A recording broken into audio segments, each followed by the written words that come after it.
Dangerous surf and rip currents are already affecting portions of the southeastern U.S. coast, and similar conditions should be felt along the New Jersey shore later in the week as Hurricane Lee starts to make its move northwards, National Weather Service forecasters said Monday. Lee had regained some of its strength over the weekend and was still a major Category 3 hurricane Monday evening, with sustained winds of 115 miles per hour and even stronger gusts. Forecasters expect little change in strength over the next day or two. Most models are currently in agreement, showing Lee's likely path will shift north by midweek, avoiding the New Jersey and New York area, but eventually making landfall somewhere in the maritime provinces of eastern Canada. While the modeling Monday remained consistent on likely landfall in eastern Canada, one extreme outlier model that's part of the ensemble of possible paths produced by the National Oceanic and Atmospheric Administration has Lee shift suddenly to the northwest, making landfall around Sandy Hook and barreling right up into New York Harbor and the Meadowlands region of Bergen County.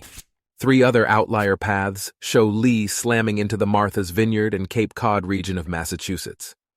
Another outlier model, part of the ensemble produced by the European Center for Medium-Range Weather Forecasts, shows Lee making landfall in the posh Hamptons of eastern Long Island, cutting across Long Island Sound, and then heading into upstate New York. So the models are trying to account for the trough's future arrival by showing Lee's path shift north, Scala said. How quickly the trough arrives and how strong it is will help determine Lee's ultimate path, Decker said. On Monday evening, Lee was moving northwest at 7 miles per hour, about 380 miles north of the northern Leeward Islands and 600 miles south of Bermuda.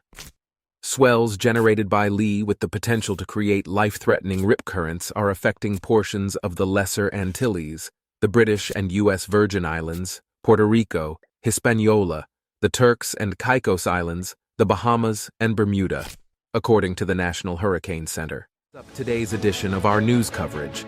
Stay tuned for tomorrow's updates as we continue to bring you the latest developments and stories from around the globe. Thank you for joining us. Please hit the like button, share, subscribe. It will be our motivation every day.